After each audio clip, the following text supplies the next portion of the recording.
Hey there, DIY enthusiasts and appliance troubleshooters. Welcome back to our channel, where we break down those pesky error codes to get your home running smoothly again.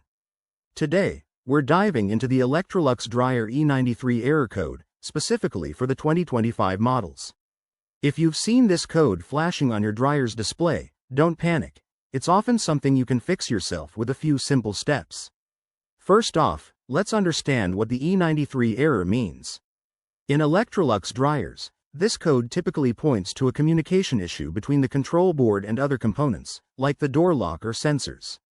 It might show up due to a glitch in the system, a loose wire, or even a problem with the power supply.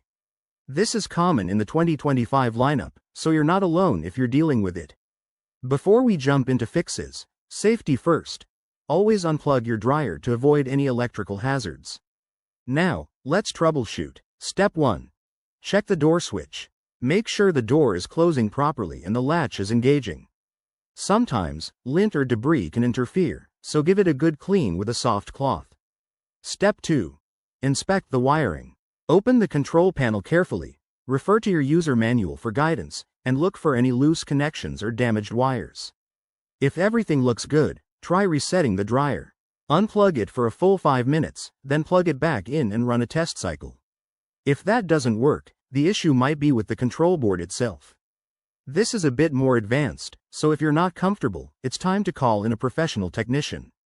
They can diagnose if it's a hardware problem or something else entirely. Remember, regular maintenance like cleaning the lint filter and vents can prevent errors like E93 from happening in the first place.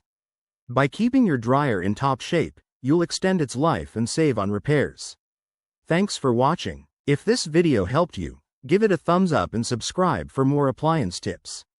Drop your questions in the comments below, and we'll see you in the next one.